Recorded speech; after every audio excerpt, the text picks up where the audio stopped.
Hello friends, कैसे हैं आप सब। I hope you all are very well. So दोस्तों, ये पॉलिटी का प्रैक्टिस सेट 33 है और इस प्रैक्टिस सेट में हम लोग काफी अच्छे से प्रैक्टिस करेंगे सुप्रीम कोर्ट चैप्टर। तो जो भी लोग हमारे पॉलिटी के प्रैक्टिस सेट पहले के नहीं लगाए हैं वो प्लीज लगा लो, क्योंकि एग्जाम पास है और इससे बेहतरीन प्रैक्टिस कहीं नहीं होती होगी। हर क्वेश्चन के लिए 3 से 5 सेकंड का आपको टाइम मिलेगा। उसके बाद आपको लाइव आंसर करना है। जो बच्चे लाइव नहीं देख रहे हैं वो कमेंट बॉक्स में अपने आंसर कमेंट कर सकते हैं। इससे क्या होगा, उनको पता चलेगा कि वो कहाँ पे हैं और बाकी बच्चे से क्या कंपटीशन चल रहा है। इससे भी पता चलता है। तो रिजल्ट उन्हीं का होता है जो रिलीजियसली करते हैं प्रैक्टिस। ठीक है, तो ये हो गया हमारा प्रैक्टिस सेट 33। ठीक है, चलिए शुरू करते हैं। आप हमारा चैनल इस लिंक पे यानी इस पीडीएफ को जब आप हमारे टेलीग्राम से लेंगे वहां से इस चैनल पे लिंक दबा करके सब्सक्राइब कर सकते हैं। पहला क्वेश्चन है, when was the supreme court inaugurated. चलिए, ये बड़ा यूनिक क्वेश्चन है, आपसे क्वेश्चन पूछा गया है ये वाला क्वेश्चन। तो बताइए, देखते हैं किसको किसको इसका राइट आंसर पता है। तो 27 जनवरी, 28 जनवरी, 29 जनवरी और 30 जनवरी कब है भैया, बता दो, कोई भी बता दो यार, कब है इसका राइट आंसर, कौन कौन जानता है। तो ये है 28 जनवरी 1950 को। ये जो है सुप्रीम कोर्ट जो अभी आप देख रहे हो, ये 28 जनवरी 1950 को शुरू किया गया है ना। और इसकी पीठ कहाँ है, दिल्ली है। और भी जगह इसकी पीठ हो सकती है, लेकिन वो चीफ जस्टिस के कहने पे होगी, है ना। ये चीज आपको ध्यान रखना है। चलिए आगे बढ़ते हैं। Present sanctioned strength of the supreme court of India, यानी कि भारत के सर्वोच्च न्यायालय की वर्तमान स्वीकृति शक्ति कितनी है, कितने जज हैं उसमें। इसको मैं थोड़ा और आसान कर देता हूं। अभी ये एकदम वीवीआई है, ये लिख लो कितने जज हैं, क्योंकि इसी साल ये अमेंडमेंट करके और इसे पास किया गया है। कितने जज हैं भाई, अभी बता दो। देखते हैं, बहुत लोगों का गलत भी हो रहा है, सही भी हो रहा है। हाँ, गलत होगा ही होगा, क्यों नहीं होगा, क्योंकि ये क्वेश्चन ही कंफ्यूजिंग है। पहले 31 था और अभी कितना हो गया है, 34। 33 अदर जज और एक चीफ जस्टिस जज हो गया ना। चलिए आगे बढ़ते हैं। तो supreme court, in supreme court chief justice and सर्वोच्च न्यायालय में मुख्य न्यायाधीश और कितने जज होते हैं, अभी तो बताया मैंने, अभी बताया कितने जज होते हैं, बता दो। तो ये होता है 33 जज चीफ जस्टिस के अलावा। अगला है, supreme court of India established by which act, Bharat का सर्वोच्च न्यायालय किस अधिनियम द्वारा स्थापित किया गया।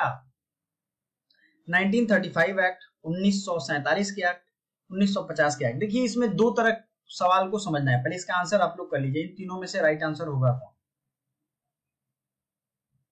तो ये है 1935 का फेडरल एक्ट। अब यहाँ ये आपको समझना है कि जो 1935 का एक्ट है, इससे 1937 से दिल्ली में अपना शुरू हो जाता है सुप्रीम कोर्ट। बट 1773 में सबसे पहले कोलकाता में सुप्रीम कोर्ट की शुरुआत हुई थी रेगुलेटिंग एक्ट के तहत। चलिए आगे बढ़ते हैं।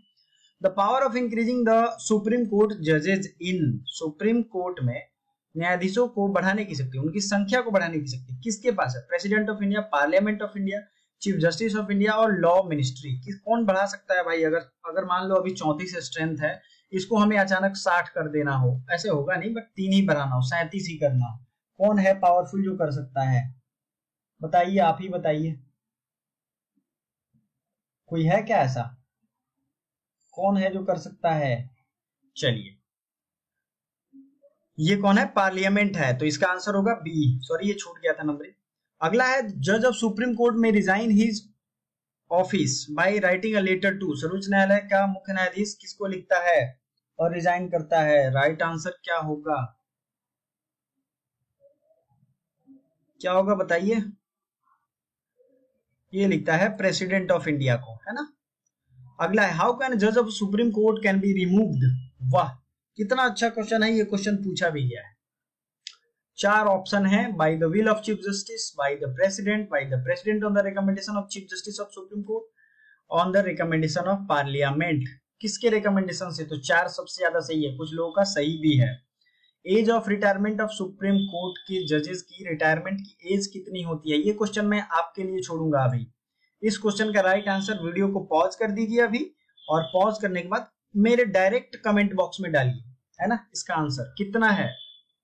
बहुत इजी क्वेश्चन है यार, इतने इजी से नहीं करो तो छोड़ दो तैयारी, कोई जरूरत नहीं है। हाई कोर्ट के जजेस की रिटायरमेंट और सुप्रीम कोर्ट के जजेस की रिटायरमेंट। दूसरी चीज, इनकी न्यूनतम यानी मिनिमम एज ज्वाइनिंग की कुछ भी नहीं होती है, ये पता होना चाहिए, है ना। चलो, सैलरीज ऑफ जजेस of supreme court. Are determined by, सर्वोच्च न्यायालय के न्यायाधीशों का वेतन किसके द्वारा निर्धारित किया जाता है? President of India, parliament, chief justice of India, law ministry.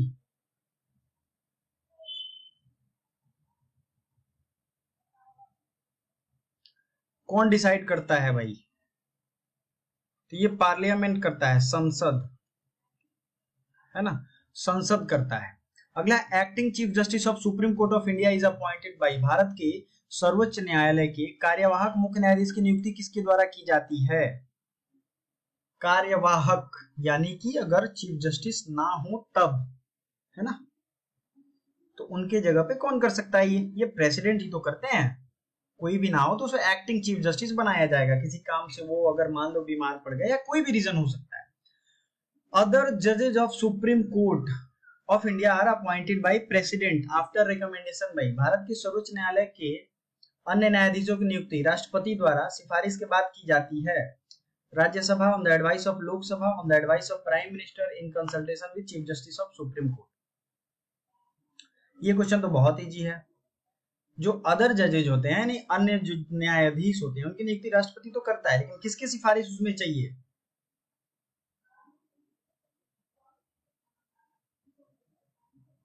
Chief justice of supreme court, ये होगा ना।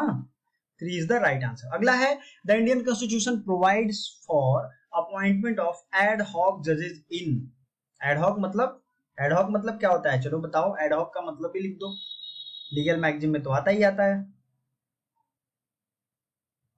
भारतीय संविधान में तदर्थ न्यायाधीशों की नियुक्ति का प्रावधान है, high court, supreme court, district and. तो ये एडहॉक जजेस जो हैं ये सिर्फ सुप्रीम कोर्ट में रखे जाते हैं और किसी डिस्ट्रिक्ट या हाई कोर्ट में नहीं होते हैं, ठीक है। In which year the collegium system of appointment of जजेस अपॉइंटेड बाय सुप्रीम कोर्ट, ठीक है, कलेजियम सिस्टम कब आया? चलो ये क्वेश्चन पे थोड़ा मैं ज्यादा टाइम दूंगा, कब आया बताइए।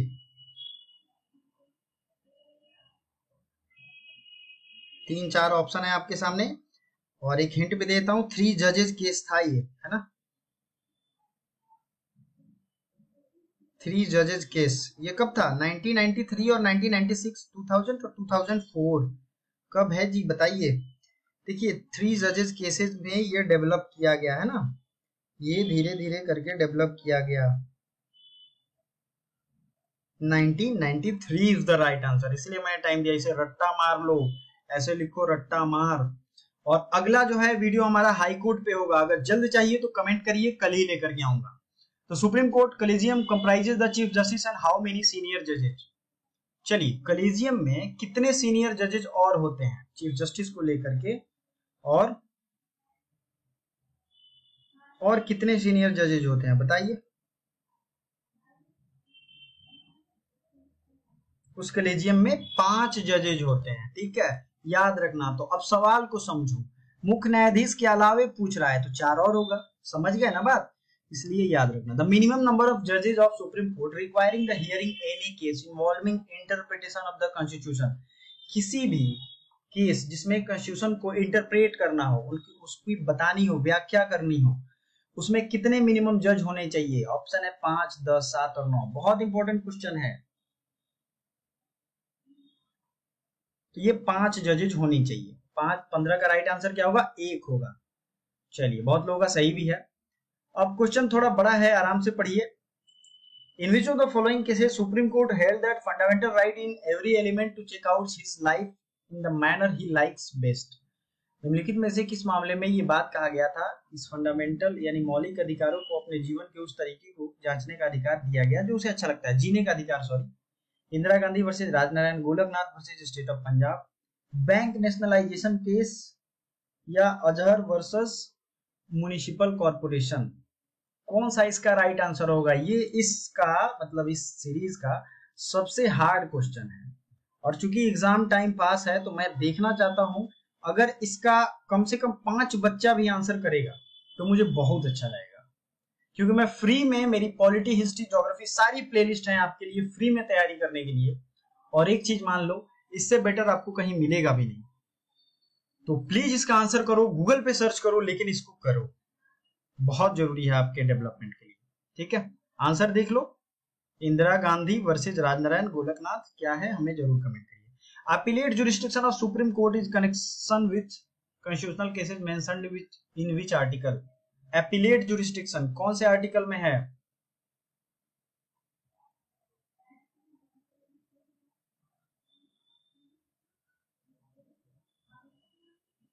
अपीलेट जुरिस्डिक्शन बताइए कौन से आर्टिकल में है भाई?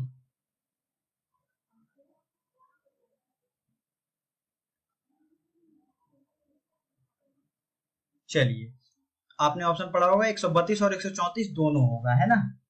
होना तो 133 भी चाहिए, बट 132 34 दोनों आपको याद रखना है।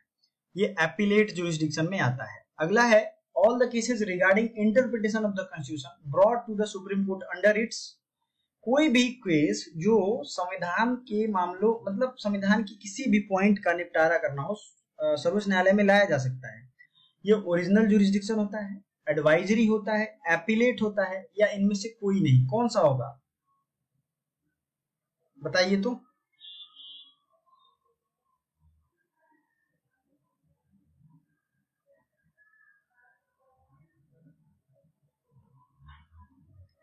ये हो जाएगा ओरिजिनल जुरिस्डिक्शन, है ना? ओरिजिनल जुरिस्डिक्शन 18 का एक राइट आंसर है। 19 क्वेश्चन देखिए, judicial review in the Indian constitution based on. Bharat में जुडिशियल रिव्यू किस पे डिपेंड करता है? Due process of law, procedure established by law, rule of law, या कन्वेंशंस? बहुत इंपॉर्टेंट क्वेश्चन है। भारत में जुडिशियल रिव्यू बताइए।